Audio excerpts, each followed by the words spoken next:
Boa noite a todos, que possamos elevar o nosso coração, o nosso pensamento, o nosso sentimento ao alto, de forma a mantermos uma conexão estreita com a espiritualidade superior, carreando para nós, para o nosso organismo físico e espiritual, as boas energias, nos dando serenidade, conforto, tranquilidade, para que possamos caminhar, superar as dificuldades, os obstáculos que a vida impõe para o nosso aprendizado. Que tenhamos uma boa noite. Então, nessa noite, é um extremo prazer estar de volta sempre aos trabalhos doutrinários da Casa da Esperança. Hoje, dando sequência ao estudo do livro Primícias do Reino, do Espírito Amélia Rodrigues, pela psicografia de Divaldo Pereira Franco. Hoje vamos fazer uma análise, um estudo, uma reflexão do capítulo 14, A Mulher Hemorroíça. Então, vamos iniciar o nosso estudo com a fala de Amélia, na sua forma bem poética. Ela começa falando o coração arrítmico constrangia-lhe o peito e o ar que aspirava, pesado, parecia carregado de fumo. Angústia incoercível dominava-lhe o espírito desde as vésperas. Amélia, ela começa narrando a partir do momento que antecede a crucificação de Jesus. Um coração angustiado observava a movimentação, que constrangia verdadeiramente aqueles que estiveram de forma bem próxima de Jesus, que assimilaram os seus ensinamentos e se angustiava. Ela fala desde a véspera porque ela tinha já notícia, a pessoa de quem Amélia se refere, tinha notícia já da traição de Judas, a deserção dos amigos, a negação de Pedro. Tudo isso ela observava com estranho sentimento, o sentimento de pesar. Ela percebia que muitas bocas, que chamam bocas mortas, porque não falavam, e voltaram a falar a partir da atuação magnética de Jesus, e falavam de forma dura, incentivando o açoite, incentivando as chicotadas que dilacerava o tecido corporal, provocando dores. Então, é nesse cenário que esse coração constrangido clamava verdadeiramente por uma misericórdia, uma ação misericordiosa. Mas, de quem é que Amélia fala? Quem é essa pessoa de que Amélia narra esse sentimento? Então vamos a Lucas, no capítulo 8, versículo de 43 a 48, e ele narra da seguinte forma: Estava ali certa mulher que havia 12 anos vinha sofrendo de uma hemorragia e gastara tudo que tinha mesmo, tudo com os médicos, mas ninguém pudera curá-la. Ela chegou por trás dele, tocou na borda de seu manto e imediatamente cessou sua hemorragia. Quem tocou em mim? Perguntou Jesus. Como todos negassem, Pedro disse: Mestre, a multidão se aglomera e te comprime. Mas Jesus disse: Alguém tocou em mim, eu sei que de mim saiu poder. Então a mulher, vendo que não conseguiria passar despercebida, veio tremendo e prostrou-se aos seus pés. Na presença de todo o povo, contou porque tinha tocado nele e como fora, instantaneamente curada. Então lhe disse Jesus: filha, a sua fé a curou, vá em paz. Mas a gente pode observar por que ela chegou tremendo, não é?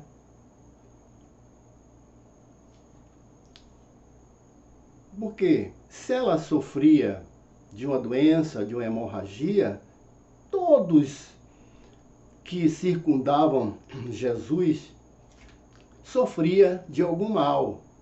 Então, por que ela tinha tanto medo?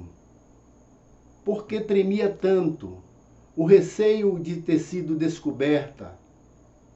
Então, vamos entender melhor o que significava isso. Por que tanto medo?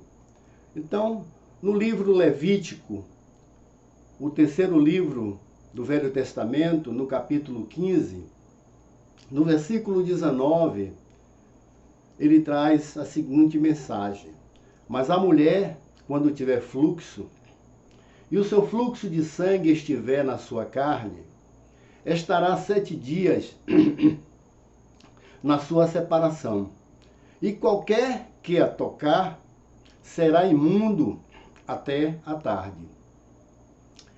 E tudo aquilo sobre o que ela se deitar durante a sua separação será imundo, e tudo sobre o que se assentar será imundo.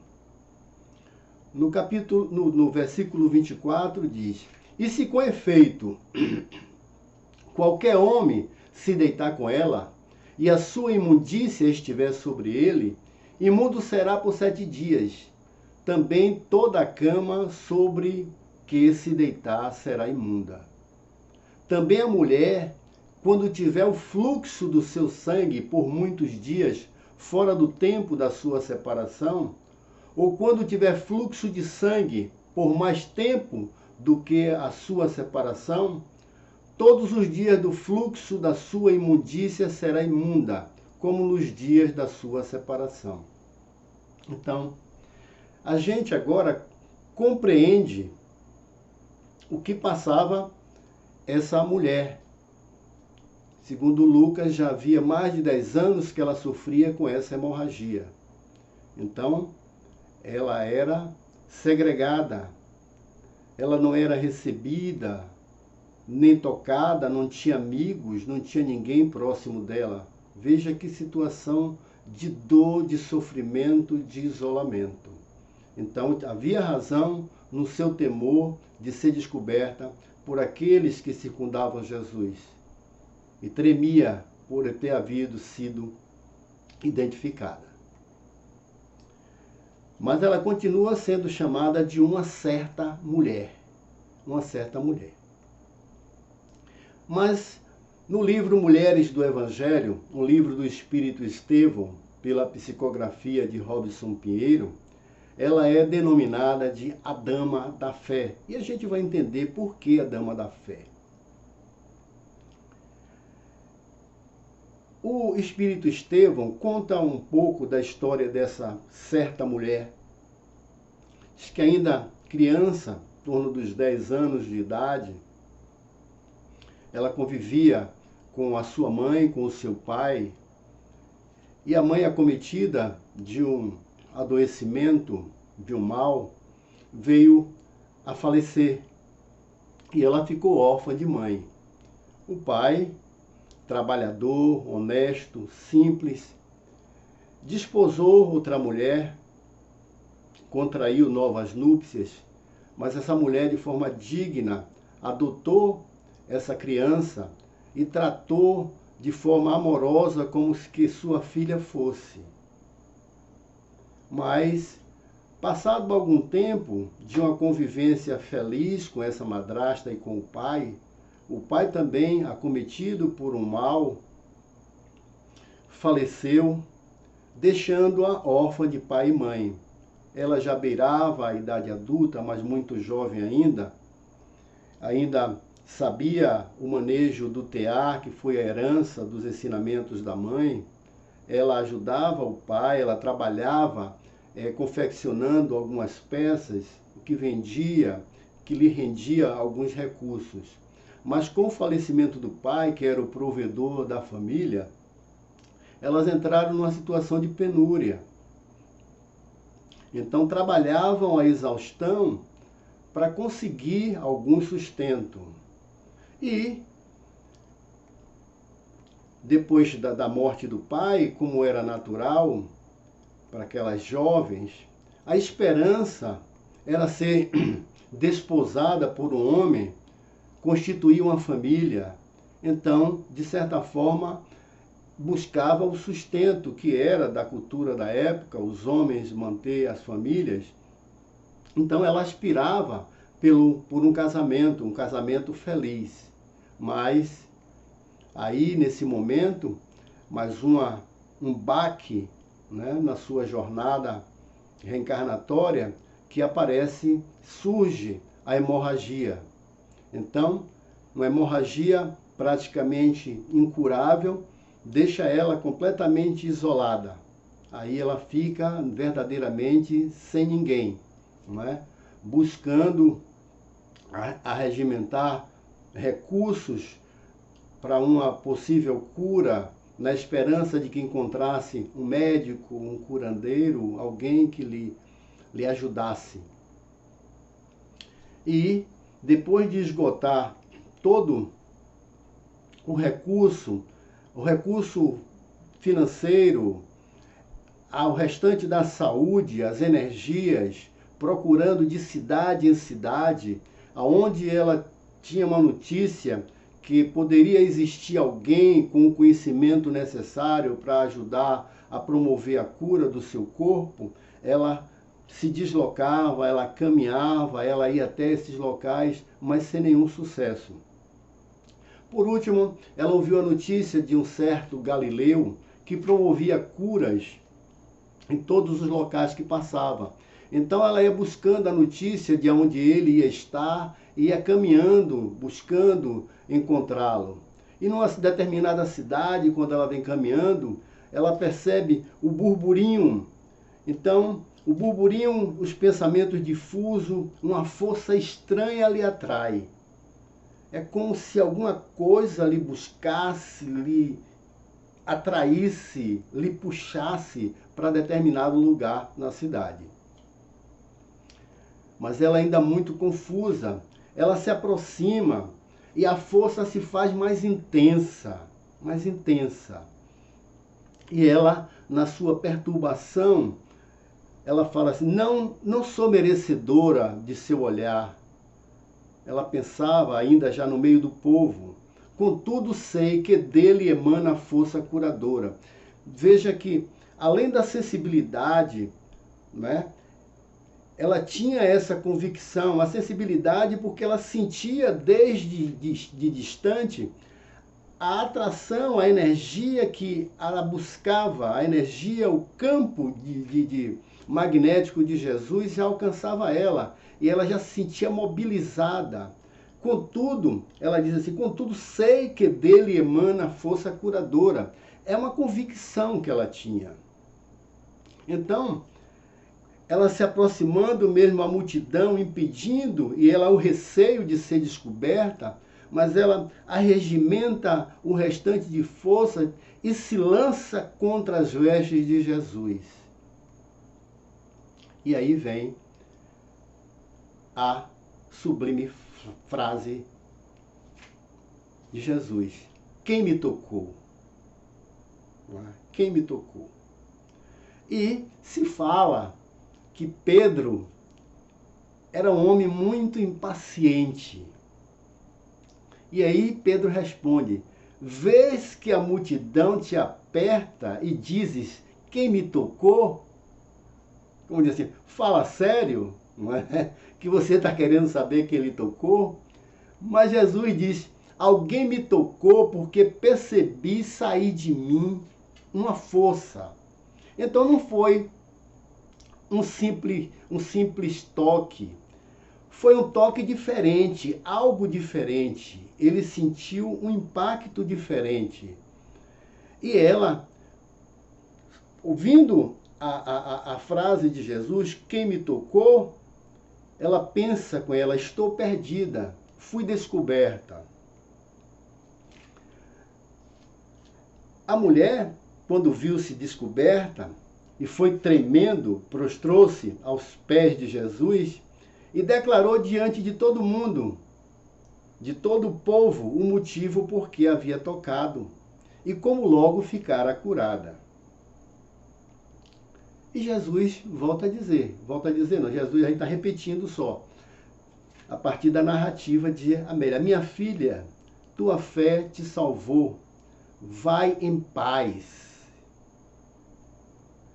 Mas Jesus diz: a tua fé te salvou. Mas como? Não é? Como a fé salvou? Essa é uma reflexão que a gente precisa fazer. Não é?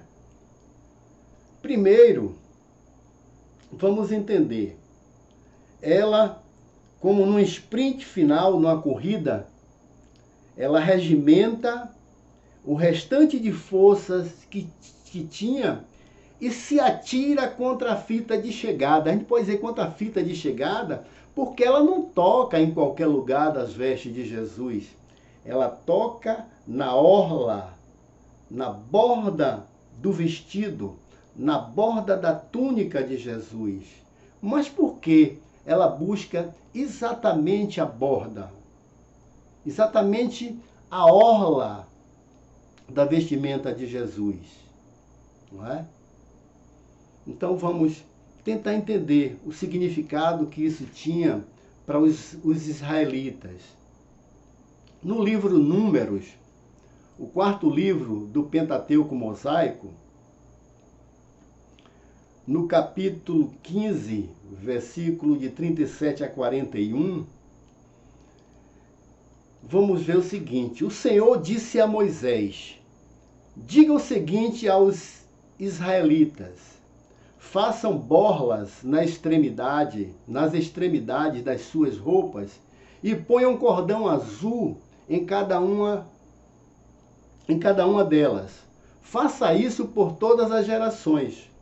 Quando virem essas borlas, vocês se lembrarão de todos os mandamentos do Senhor, para que eles obedeçam e não se prostituam, nem sigam as inclinações dos seus corações e dos seus olhos. Assim, vocês se lembrarão de obedecer a todos os meus mandamentos, e para o seu Deus, vocês serão um povo consagrado. Então, ela devia conhecer o significado daquela borla, daquele cordão azul na orla do vestido, porque é nesse ponto que ela toca, ela se lança e toca na borda do vestido. Então ela conhecia as escrituras, ela sabia o significado daquilo, e a sua fé lhe mobilizou as energias e ela se atira e toca exatamente no ponto onde poderia se acreditar uma concentração talvez mais de energia. Mas a gente ainda tem que fazer algumas reflexões sobre a cura. Não é? É importante que a gente faça isso. Então, no livro A Gênese Kardeciana, no capítulo 15, tem um estudo que fala essas palavras: conhecendo em si mesmo a virtude que dele saíra, são significativas. Não é? Exprime o movimento fluídico que se opera de Jesus para a doente. Não é? Ambos experimentaram a ação que acabara de produzir-se. Quando Jesus afirma: alguém me tocou porque de mim saiu poder, de mim saiu virtude. Ele percebeu um movimento fluídico que saía dele na direção de alguém.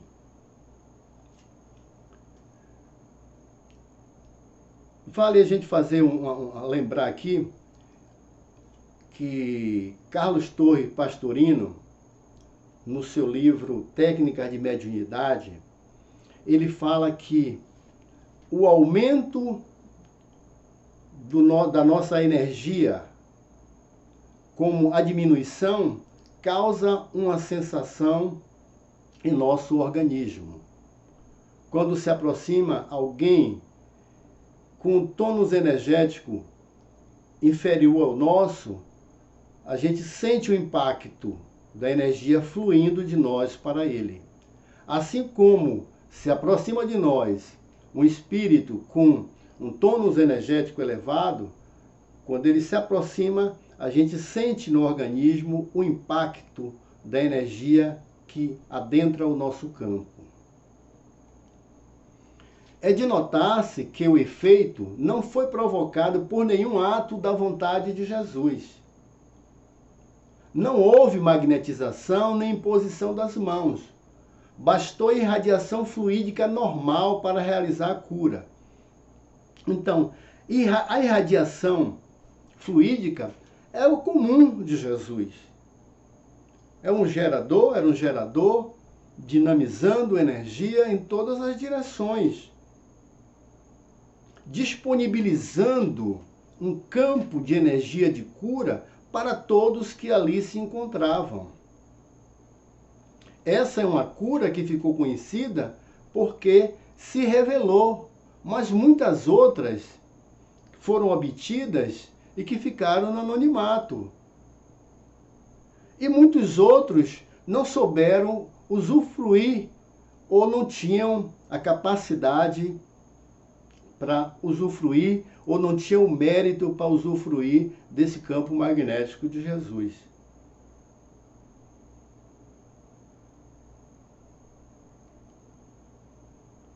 Mas por que essa irradiação se dirigiu para aquela mulher e não para as outras pessoas, uma vez que Jesus não pensava nela e tinha a cercá-lo a multidão? Por quê? A razão é simples. Considerado como matéria terapêutica, o fluido tem que atingir a matéria orgânica a fim de repará-la. Pode então ser dirigido sobre o mal pela vontade do curador ou atraído pelo desejo ardente, pela confiança numa palavra, pela fé do doente. Então, é um movimento, pode ser uma ação, uma determinação do curador de impor as mãos, ou simplesmente o doente, pela sua fé, pelo seu desejo ardente, aproveita o campo de energia disponibilizado e chama para si a energia de que precisa. Então, com relação à corrente fluídica, o primeiro, o curador, age como uma bomba calcante, uma bomba que impulsiona, que pressiona. O segundo age como uma bomba aspirante, a bomba que extrai, que suga. Algumas vezes é necessária a simultaneidade das duas ações, de outras basta uma só. O segundo caso foi o que ocorreu na circunstância de que tratamos. Quer dizer, a mulher hemorraíça, ela funcionou, essa certa mulher, ela operou como uma bomba aspirante, como uma bomba que suga a energia daquele campo. E aí a gente pode entender o significado da frase de Jesus: a vossa fé vos salvou. Não fui eu. Foi uma ação de fé, uma ação de coragem, de determinação e de conhecimento também.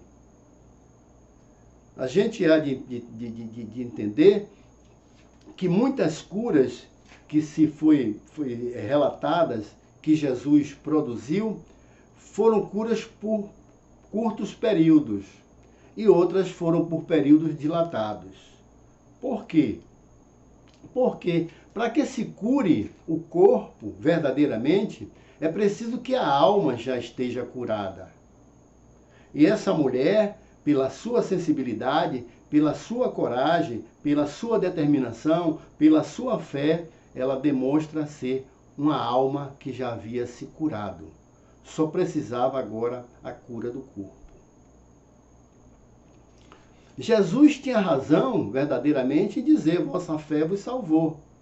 Compreende-se que a fé a que ele se referia não é uma virtude mística, qual a entendem muitas pessoas, mas uma verdadeira força atrativa, de sorte que aquele que não a possui opõe à corrente fluídica uma força repulsiva, ou pelo menos uma força de inércia que paralisa a ação. Assim sendo, também se compreende que, apresentando-se ao curador dois doentes da mesma enfermidade, possa um ser curado e outro não. É este um dos mais importantes princípios da mediunidade curadora e que explica certas anomalias aparentes, apontando-lhes uma causa muito natural. Não é?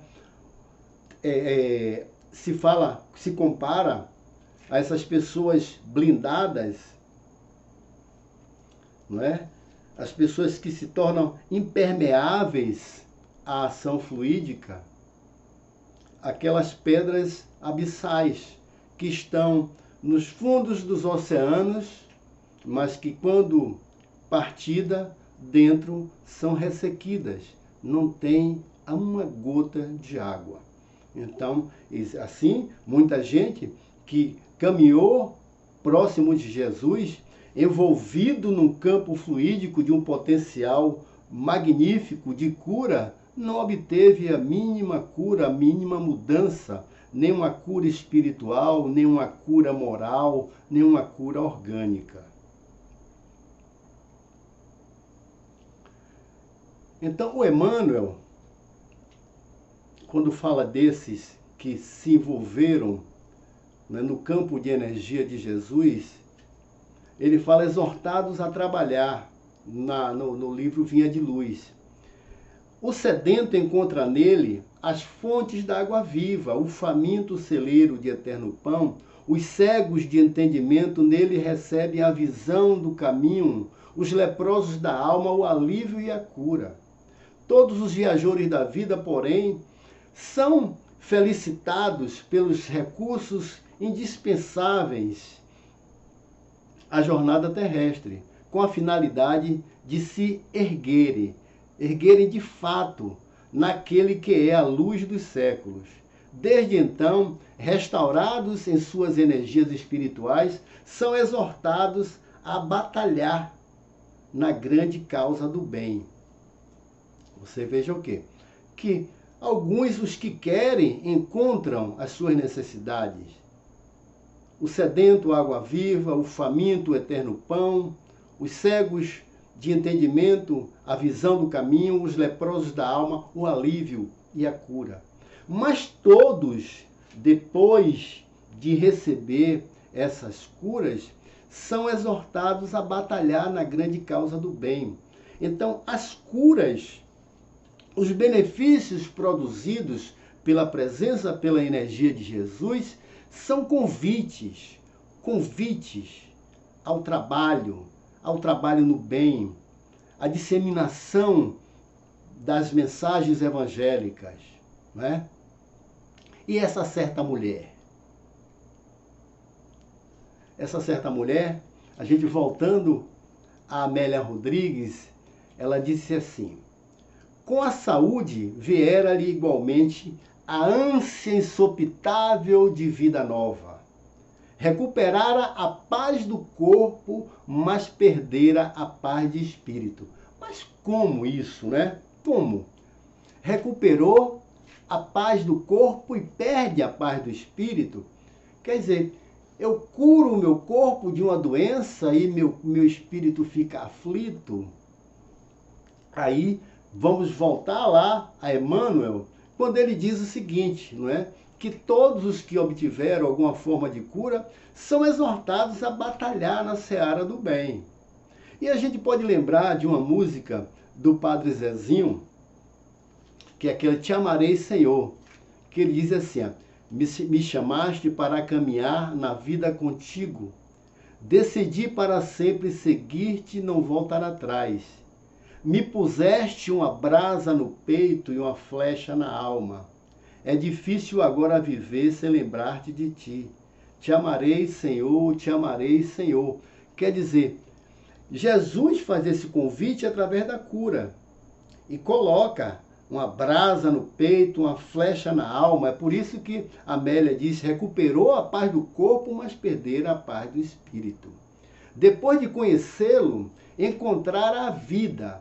Estar longe dele significava perder a vida. Necessitava abandonar tudo e segui-lo. Desde então, ouvia suas pregações na orla do mar, nas cidadezinhas próximas, perdida na multidão. Seguindo por toda parte, não ignorava os que o detestavam e no coração temia por ele. A gente pode perceber que ela continuava anônima. Seria o trauma,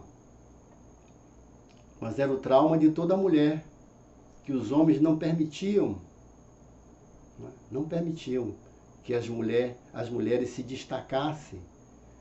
Vamos lembrar de Madalena, ou Maria de Magdala, né?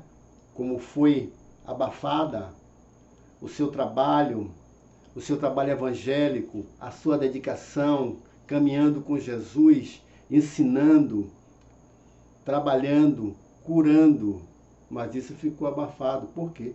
Porque era uma mulher.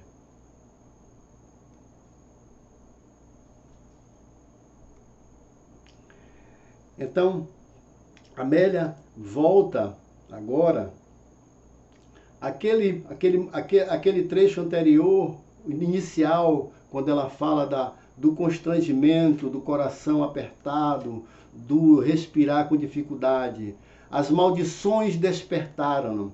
A realidade surgia dolorosa no clamor ostensivo do ódio e da intemperança generalizados.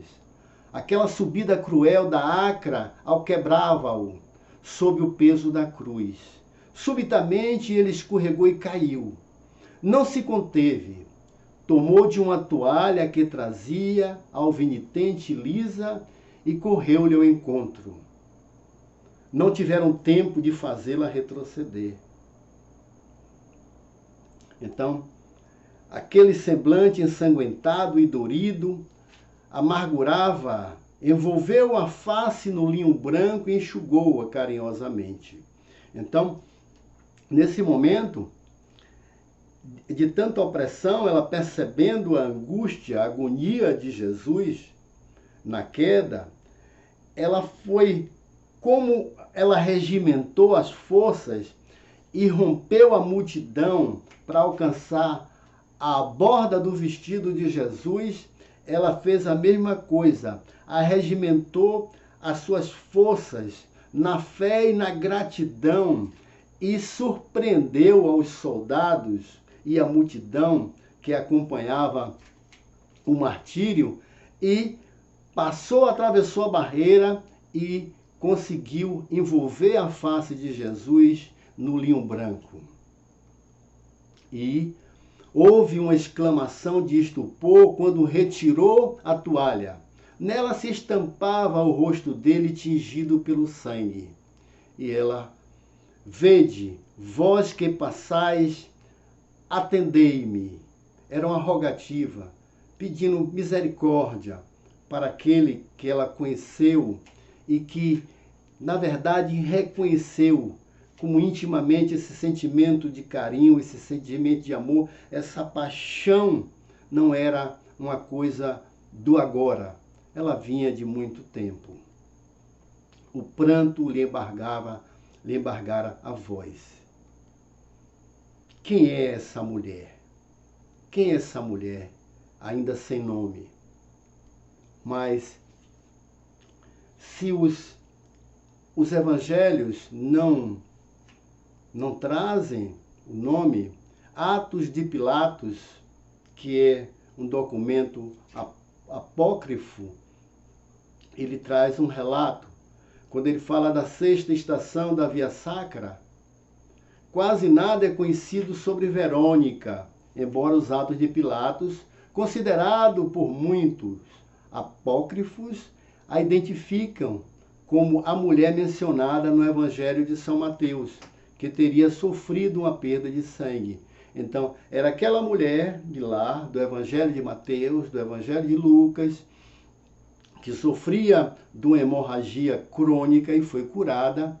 É essa mesma mulher que, na subida da Acra, na queda de Jesus, ela se aproxima dele com uma toalha de linho branco e imprime sua face ensanguentada naquele pedaço de tecido. Então, essa é Verônica, a dama da fé. A dama da fé. E a gente traz essa mensagem de Verônica para que sirva de exemplo para homens e mulheres, para todas as criaturas, todos os cristãos, ou todos aqueles que almejam se intitularem um dia de cristão verdadeiro, o que é ter fé e o que é trabalhar vivamente impulsionado por essa fé. Então, que essa mensagem seja impressa em nosso coração, na nossa alma, sobretudo nesses momentos pelos quais passamos, momentos de aflição, momentos de dores, momentos de insegurança, momentos de perdas, de entes queridos, de amigos, de conhecidos, de corações dilacerados, chorosos, angustiados. Que possamos elevar o nosso coração mais uma vez, o nosso pensamento, o nosso sentimento a Jesus, a Deus, e com a força viva da fé de Verônica, possamos angariar as energias de amor, as energias de cura para nós próprios, e irradiar essa energia, esse fluido no nosso entorno, ajudando aqueles outros que, assim como nós, caminham, choram, clamam, imploram pelo socorro divino. Misericórdia, Senhor, de todos nós. Misericórdia dessa humanidade. Sede conosco, Jesus, por todo o nosso caminho. Abençoa todos os lares, todas as vidas. Abençoa a todo o povo desse nosso querido planeta Terra. Sabemos que nesse período que antecede o Natal, pelas expressões, pela movimentação, pela sensibilidade que se amplia, a irradiação que emana do seu coração se amplia também e alcança mais intensamente o nosso planeta. Que possamos, com o conhecimento dessa movimentação energética, franquearmos a nossa intimidade espiritual e recepcionar essas energias e fazer do nosso coração o abrigo eterno da energia de amor. Muitíssimo obrigado, Pai. Muito obrigado. Muito obrigado. Que agora possamos franquear mais uma vez a nossa intimidade para receber as energias dos passes virtuais e depois os abraços virtuais, na esperança animada pela nossa fé de que em breves dias possamos voltar às nossas atividades doutrinárias presenciais e aconchegarmos os nossos irmãos num abraço caloroso e fraterno presencialmente. Muito obrigado, uma boa noite e paz para todos. Como estiveres agora, nosso bom Deus te guarde. Como estiveres pensando, nosso bom Deus te use. Onde te encontres na vida, que Deus te ilumine. Com quem esteja esteja seguindo, nosso Senhor te guie. No que fizeres tu, peço ao bom Deus que possa te amar.